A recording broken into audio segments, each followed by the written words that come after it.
Yeah, that's more like it, Spring. That's what I expected last night to feel a little bit like, not necessarily 5-1 in complete domination, but the amount of goal scoring that the Avs did early and often in a 5-1 dominant win over the Ottawa Senators. Second leg of a back-to-back, they show up, they score four early. They give up a late one in the power play that feels a little sour because Scott Wedgwood doesn't get the shutout, but he continues to be excellent. He didn't have to stand on his head tonight. But Brock Nelson scoring his first goals as a member of the Colorado Avalanche. Cale Makar coming in, having a goal and an assist. This first period, it spelled the entirety of the game. This thing was over 8 minutes into the contest. Yeah, no, great bounce back from last night. Knew that, this is where having that goaltending tandem of Blackwood and Wedgwood, the woodshed, it comes in handy for these back to backs because it really gives you a chance on that second leg. And, it further solidifies and echoes the fact that last night's game was dumb as hell because the Avs are much better than that. And gosh, I mean, the reaction to that Kelly Sutherland goal, I'm going to call it the Kelly Sutherland goal. That's who scored last night. Man, that went hockey viral. That went around the NHL world. And then we talked about, look, it's Ottawa next, and then it's Montreal. And these are a couple of, hungry, younger teams. But you saw tonight that there are levels to this thing, and Ottawa ain't there yet. You got Colorado on the second leg of a back-to-back. They were coming off of a tough loss, and Ottawa didn't respond at all. Colorado dominated this game. The Senators at no point were really in this game, couldn't get back into it at all. So there are levels to this thing. And Raj, we saw a little bit of a line tweak. I did not want Brock Nelson playing on the wing. I want him on the center, and that's where he was, second line center tonight. He does get a power play goal, but he scores twice tonight, playing on the second power play unit, but 2 goals, the first 2 goals for Brock Nelson in an Avs sweater. Look, I've wanted Valeri Nichushkin playing on the top line, especially since Mikko Rantanen got traded. We haven't seen it yet. We saw it the past few games with Nelson up there as well. And maybe Nathan MacKinnon, Nathan MacKinnon was so pumped to get Brock Nelson because he knows what a good veteran he is, how experienced he is. And maybe he felt a certain degree of trust playing with Brock Nelson, but he needs to play center. He is not quick enough to play on the wing. I think Natchez is. Maybe McKinnon's a little frustrated with Natchez, but Nichushkin's quick enough to play wing with Nathan MacKinnon. We know that. We've seen that over the years. And then, I saw you tweet it, Raj. The chemistry between Nathan MacKinnon and Jonathan Drouin is unmatched. The little backhand pass to Nathan MacKinnon. What an easy shot from Nate, too, that starts the whole thing. You want to switch the line combinations up, fine. I approve of these much more than what we've seen over the past couple nights. Yeah, your best line by far tonight was the MacKinnon and Drouin and Nichushkin line. They played 10.5 minutes at 5-on-5. They have 11 shots on goal, 5 against. They obviously score early on this one. Nice little backhand pass from Drouin that you're talking about, that chemistry that you literally can't just create. You can't just manufacture that stuff. And Drouin and MacKinnon, there's a reason why Jonathan Drouin is playing the best hockey of his career over these past couple of seasons. It's because he's handcuffed to a guy that he knows exactly where he wants the puck, exactly where he's going to be on the ice. And that matters. Like, there's a reason why Nicholas Backstrom is a member of the 1,000-point club in the NHL. It's because he and Alexander Ovechkin grew up together in that Capitals system. Backstrom knew where LV was going to be. Backstrom knew his tendencies, where he wanted the puck. He knew what he had to do in order to make that line successful. And I do think that Drouin knows that about playing alongside Nathan MacKinnon. They still have some changes to make. is another game for your dude Sam Alinsky, who looked very, very good this evening. They have to have Keaton Middleton come in for Sam Girard, who leaves with a lower body injury prior to the game, did not play this evening. So the Avs a little injured. There's a 3-4 week timeline on Josh Manson, which coincides exactly with the start of the NHL playoffs. So if I'm the Avs, I don't worry about rushing him back. Like, you can come back game one of the playoffs, man. We'll be fine without you. There's a reason why the Avs went out and they got Eric Johnson. This is one of those reasons. Well, I think for Manson, I would like to see him back, if possible, a few games before the playoffs, because look, their roster was set. Their salary cap allocations were set. Unless Gabe Landeskog is going to be the one, and I don't even know if the math would work out. I don't know if you could give Landeskog, and maybe I'm getting ahead of myself here. But I don't know if you could get Landeskog those couple games before the playoffs, because of, he's a $7 million cap hit. Manson's 4.5. I know the LTR math, it's not quite what your actual contract number is. That being said, there's no roster dynamics, there's no roster gymnastics, there's no Vegas Golden Knighting to be done with Josh Manson. You're not bringing anyone else in. The trade deadline is passed.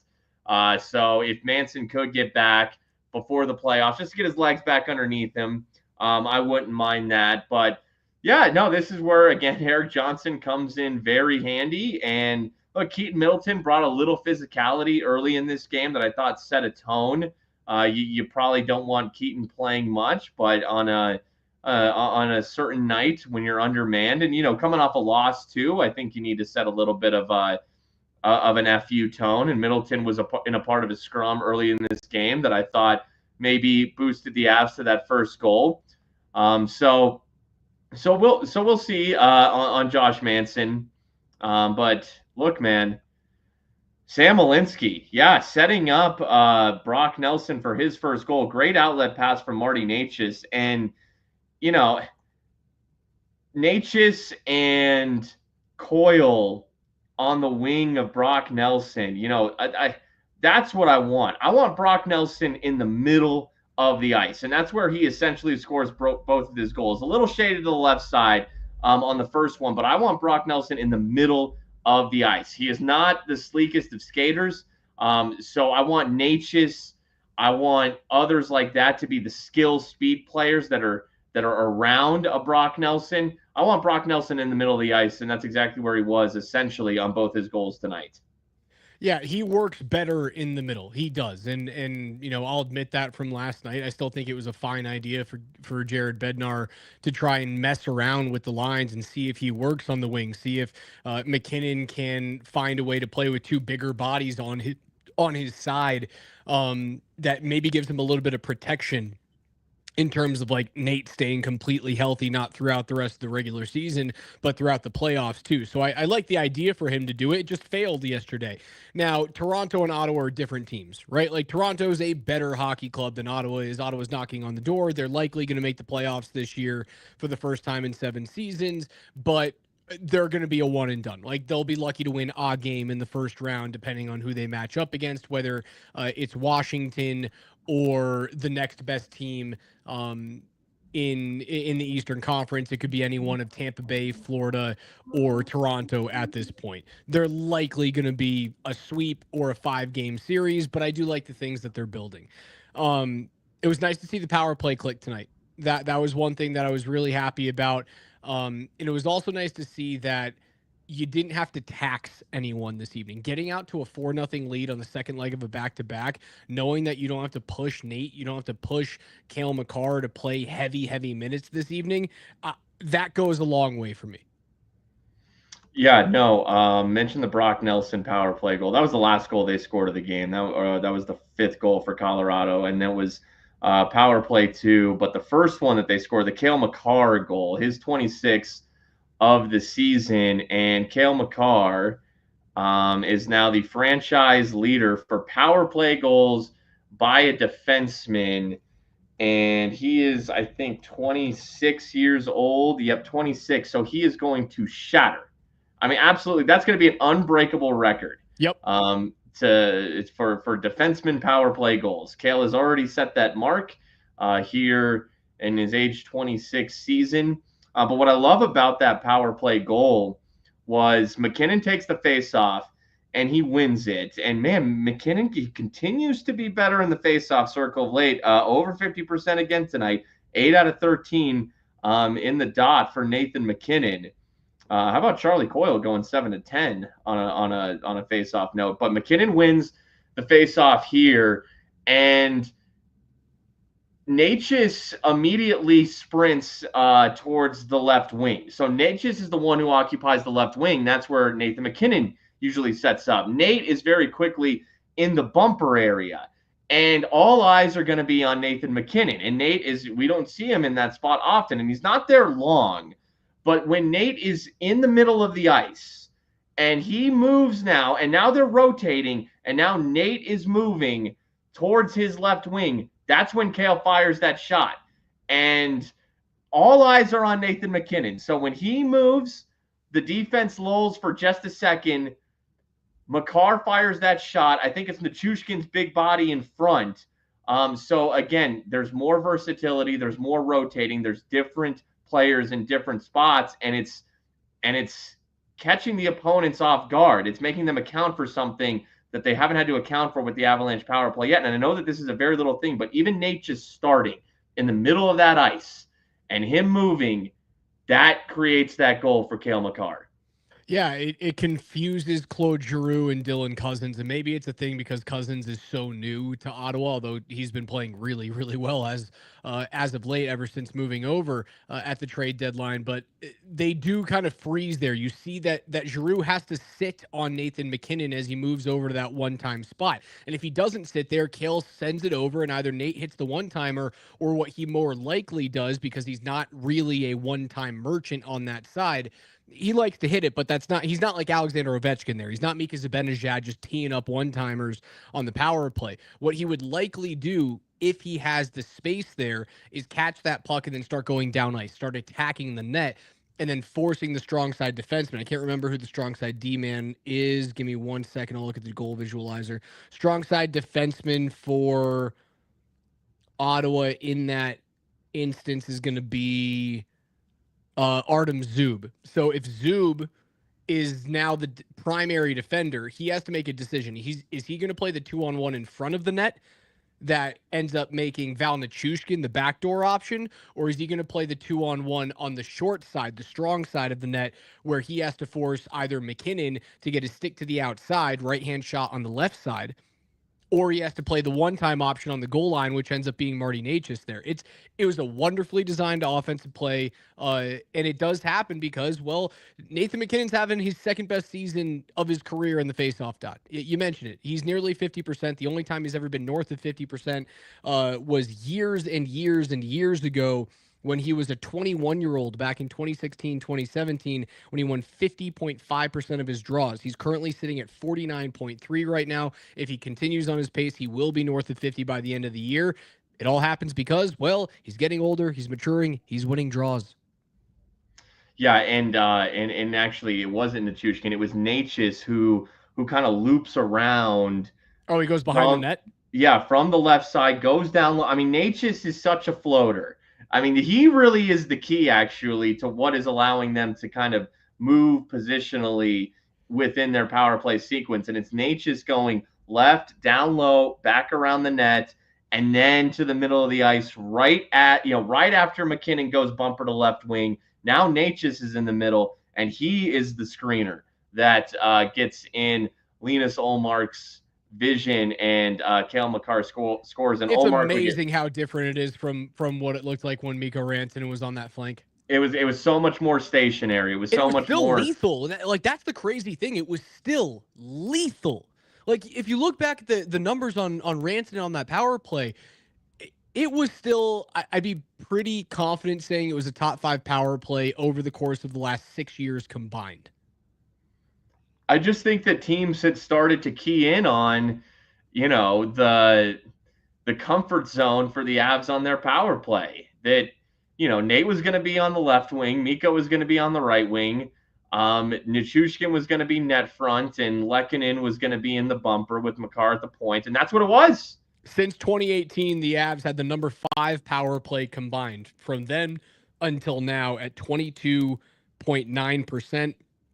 They trailed just the Panthers at 23%, the Leafs at 24.3%, the Lightning at 25.3%, and the Oilers leading the league since 2017-2018 at 25.6%. So just to think about that, they were stationary and they were still elite. It looks so much better now.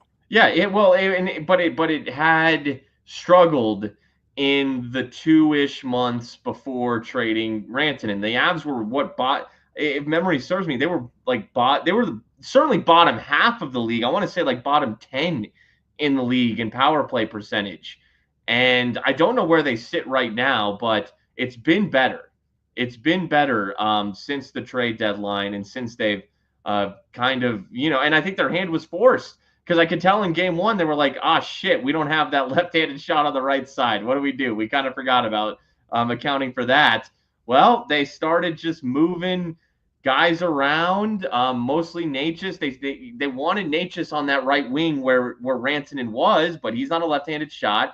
So they just kind of started moving Natchez. And then they put Drouin on that right wing. We saw them of late try Brock Nelson over there. Didn't work out. Went back to Drouin.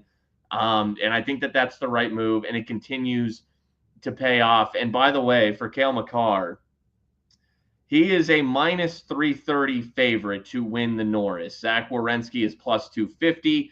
Quinn Hughes is plus 4,000. So Quinn Hughes is not going to win the Norris Trophy this year.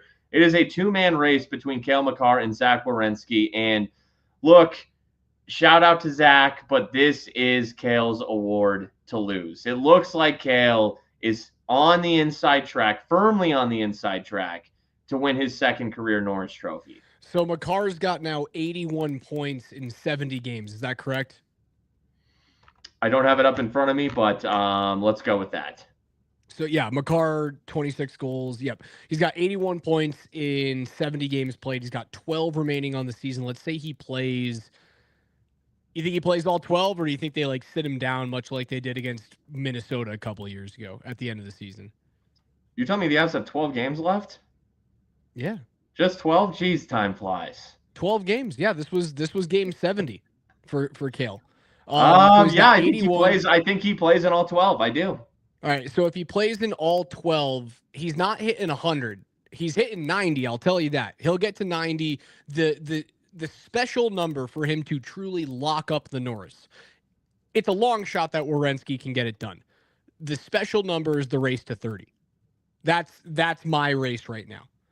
Because Cale just jumped into sole possession of 8th in the league in overall point scoring. He now just jumps over Jesper Bratt and Jack Eichel. He's got 26 goals on the year, which leads all defensemen right now in scoring. Werenski is 6 goals behind at 20. If Cale gets to 30, it's a lock. Game over. I kind of feel the same way about the MVP race right now because Leon Draisaitl likely won't play tonight. If Draisaitl gets to 60 goals, I think he has a really good chance of winning the MVP and stealing it away from Nate. If he doesn't get to 60 and Nate continues to pace the league in points and the Avs look as dangerous as they are, I think Nate ends up winning his back-to-back Hart Trophy this year as well. And again, that has not happened since 1992. Hasn't happened in 92 or 93. I think it's been 32 years since Mark Messier and Brian Leetch were the first teammates to win both the Norris and the Hart in the same year. We've had one player do it. That was Chris Pronger in 99, but we haven't had teammates do it since the early 90s.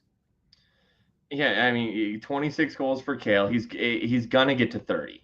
It is a virtual lock that he will get to 30.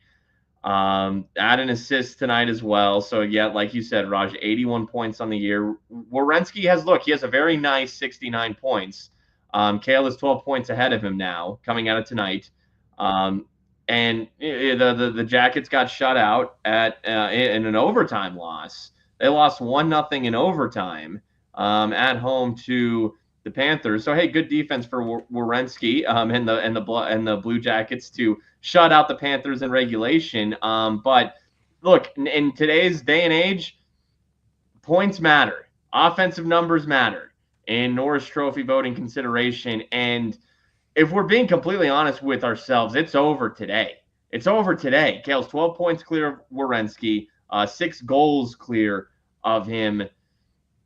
It would be a complete and total just thanks for coming, Zach Werenski. Like, shout out for having a good season. It would be a field day ribbon, is what it would be if they gave Zach Werenski the Norris Trophy. It would be a feel good. Hey, you've had a good career. Let's throw you a bone. It would be a bone that they would just throw him. But if this is big boy voting and this is about giving it to the best defenseman from a statistical standpoint, we've talked about his better defense of late, and he's been a great defenseman, but we're talking about Cale's playing elite defense of late. So if you're giving it to the deserving candidate, this is already over. Cale Makar is going to win the Norris Trophy. Again, I'm looking back to the years where Nicholas Lidstrom, between 2000 and 2011, Nicholas Lidstrom won the Norris Trophy 1, 2, 3, 4, 5, 6, 7 times in a 10-year span. He won 6 of these trophies in the course of a 7-year span. The only player to jump in that 7-year span and break it up was Scott Niedermayer, right in between 3 and 3, when Niedermayer won it with the Devils in 03-04. It is looking like it could start this run where Cale is just running away with these awards. And I hope that's the case, that they end up looking at him like Nicholas Lidstrom, as dominant as that player was. Because while Lidstrom was amazing, there were other amazing defensemen at that time. You can look at the beginning of Zdeno Chara's like rise to prominence. You can obviously look at Scott Niedermayer out there in New Jersey. Chris Pronger was still playing really good hockey with the Edmonton Oilers. Dion Phaneuf was a young and upcoming defenseman with Calgary who had really good seasons, high scoring seasons in that time. And they still gave it to the dude just because he was that dominant. Yeah, he put up the points. He didn't put up the points that Cale does, but he was dominant on both sides of the puck. And I think that's where Cale Makar sits right now. I hope that they understand that. And I hope that we're looking at a run of 6 or 7 years where Cale rattles off 5 or 6 of these awards. Yeah, and this has very clearly been an award since the 14-15 season that is not, we have not seen, let alone a repeat winner, someone go. We haven't seen anyone go back to back. We haven't seen anyone win twice. You know, Erik Karlsson won in 14-15, and then he won 2 years ago. Originally winning with the Ottawa Senators, and then a couple years ago winning with the San Jose Sharks. But it has been a different winner every year since Karlsson with the Senators. Doughty, Burns, Hedman, Giordano, Yossi, Fox, Makar, Karlsson, Hughes. We haven't seen one player win 2 Norris trophies in that window, going back to Karlsson. So it's time, and it's very clear. He's the best defenseman since Bobby Orr. It is turned into a little bit of let's get this guy one. This guy. No, we are living in an era right now where we have the dominant defenseman, and he needs 2. He needs to have 2 of these trophies in his cabinet. And let me pull. I'm going to put this on the screen here from Guru. But betting odds aren't votes, Springer. Okay, go bet on Zach Werenski. Go do it right now. Go bet on Zach Werenski to win the Norris Trophy right now, because I'm telling you, there is a reason that the odds makers put the odds where they do, because they don't want to lose money, okay? They're going to have Cale Makar as a minus 330 favorite right now because it is trending in that direction. And it is more of a long shot bet if you bet on Zach Werenski right now. So if you don't like the odds, go bet on Zach Werenski and probably go lose some money. I think your odds are better to tell me what are the Hart Trophy odds on your app right now? So I looked 2 weeks ago, Draisaitl was in negatives and McKinnon was at like plus 400. And I was telling people to go hammer it. Yeah, Draisaitl minus 200, Hellebuck plus 175, McKinnon plus 600. I mean, if you're gonna put money on Zach Werenski in the plus 300, plus 400 range, save your money and put it on McKinnon at plus 600. What are we doing? This one is odd to me because McKinnon leads the league in points. The Avalanche have. Let me pull the standings He's up. the best. He is the best player on planet Earth, and he has been the best player on planet Earth for the past year. He was the best player last year. He's the best player this year. He's the best player at the halfway point when they did the Four Nations vote. And I know that this is the one that's really weird to me because the odds makers haven't changed, but the writers who vote on this award, the writers have McKinnon as an overwhelming favorite in their latest straw poll on NHL.com. It's got to be the goals. And the 49 goals for Leon Draisaitl. 3 points behind McKinnon. But yes, no, and I saw what you were referring to on NHL.com. They had writers, and these are, I think, voters for the award. Yep. Vote on or say at this point, and this was just a few days ago, and they had McKinnon as their overwhelming pick to win the Hart. So this is a little odd, this one right here. But look, only being 3 points back of Nate and sitting almost on 50 goals, that is damn impressive. It's kind of like when Austin Matthews won the Hart a few years ago, scoring an insane number of goals.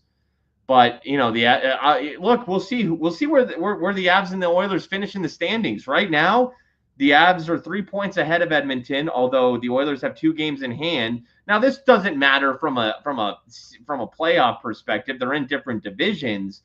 But if we're talking most valuable, if the Avs finish with a better record than Edmonton and McKinnon has more points than Draisaitl, I don't get. I will say there are some times where I will look at odds and I will say I don't get it. This would be one of those instances where I look at odds and I say I don't get it. You know what I hate to say? The guy who should really win it this year is Connor Hellebuyck.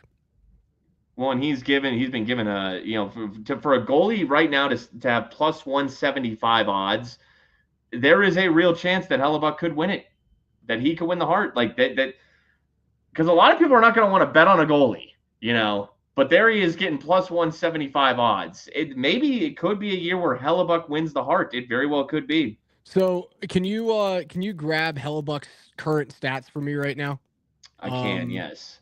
Because I have the last time we had a goaltender win MVP was all the way back in 2014, 2015 when Carey Price won the MVP, the Pearson, the Jennings, the Vezina, all in the same year with the Montreal Canadiens.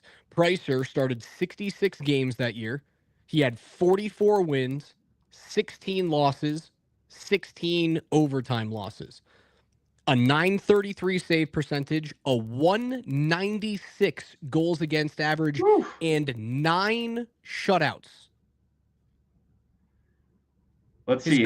His goals saved above average that season, 36.7. Which that's a video game number, man.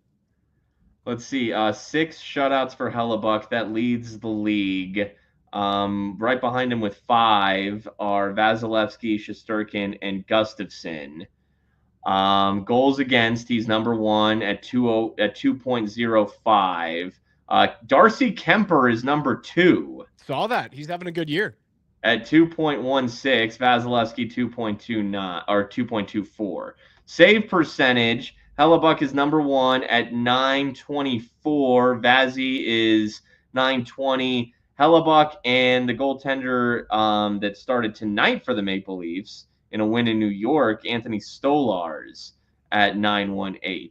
So Hellebuyck, if you're going off save percentage goals against shutout, he's number 1 in the NHL. All right, so he leads everyone right now. In terms of his numbers against Price from 2014-2015, he trails by 9 percentage points in save percentage, right? Price are 933 that year. Mm-hmm. He has just north of Pricer's, what did I say, 196 is what he had that season? Yeah, 196, so he's at 205. He has 3 more shutouts to go in the team's final 12 games of the season to tie him at 9 goals saved above average. He's damn close, man. So Price, that crazy year in 2014, goals saved above average that season, 36.7. Hellebuyck sits at 33.1 right now. Like, the numbers say if you're going to give it to a goalie, this might be like this is a once in every 10, once in every 20 year goaltending season that we're seeing out of Connor Hellebuck. Well, right now, the two favorites to win the Hart are going head-to-head. Oilers-Jets going on right now. It's in Edmonton. Oilers lead 2-1. Both goals for the Oilers have been scored by Jeff Skinner. Still in the league. And no points for no points for Draisaitl so far. Is tonight. he playing? Does he have time on ice? I heard he was game time. Oh, that's a good point. He might not even be playing tonight. He is not playing. Yep. He is out. So there you go. I don't know. My votes right now, and obviously I have a hard bias. I go Nate 1, Hellebuck 2, Draisaitl 3. If I try and take my bias out of it, which I think I just spent the last 5 minutes doing, if my bias gets taken completely out, I go, this is the best goaltending year we've seen since Carey Price. We gave it to Carey Price in 2014, 2015. Give it to Hellebuck as well because he's been a legitimate freak. Then I'd go Hellebuck 1, McKinnon 2, and Draisaitl 3. Yeah, maybe that is where this is heading. Maybe and the odds suggest it's very possible. And maybe that's why Nathan McKinnon can win. You know, was Hellebuck part of that poll that NHL.com had? He was part of the poll, and he did pull. Okay. He was kind of like the Ralph Nader of that. Sure. Of that straw poll. He was kind of taking away votes from either McKinnon or Draisaitl. Okay, well, hey, there should be hardware coming the Avs way. Norris for sure. Norris, that to me is over. That's locked up. We'll see on the Hart, but good to get some hardware coming this way again. Sure is. Spring, any crazy upsets that have ruined your bracket so far? No, I mean, I had Clemson beating McNeese State. I did too. But fortunately, I didn't have Clemson going very far at all. I think I'm doing pretty well. Overall, I'm doing pretty well. Granted, will change. Had Creighton, had BYU. I had Missouri. I might have had Missouri going maybe to the Sweet 16, and they're about to lose to Drake. They just lost to Drake, so that's already final right now. Okay. Ho-hum day. The one that hurt me, I had Georgia upsetting Houston in round 2 and getting to the Sweet 16. And that ain't going to happen. So that hurt me a little bit. Well, it's a good thing that I have learned after all these years that I have a 0% chance of getting a perfect bracket. I'm terrible. And a 0.01% chance of winning any of these pools unless it's like a 5-man pool. So it's house money for me. March Madness is just sit back and enjoy. That's where I'm at. Without a doubt. It's the best Thursday and Friday of the year outside the Masters, but it may very well beat Thursday and Friday of the Masters. Kevin goes, I think that Syracuse lost today. Syracuse ain't playing basketball. They were that bad. They didn't get invited to any postseason tournaments this year, brother. All right, that's going to do it for us for spring. I'm Raj. This has been Between the Pipes. We appreciate you guys hanging out with us on a Thursday. Avs win 5-1. They fucking hammer the Ottawa Senators. Next time you'll hear our voices will be over the weekend when the Avs take on the Montreal Canadiens, who just tied up the game. They were down 3-1 late in the third period. They're now tied at 3 with 5 minutes to go against the Islanders. That's a massive game with playoff implications. In the Eastern Conference, also tied at 2 late in the third period, under 10 minutes to go, are the Dallas Stars and the Tampa Bay Lightning. So go root for the Lightning as hard as you possibly can if you want those Avs to try and find a way to get home ice advantage in round 1. Spring, see ya.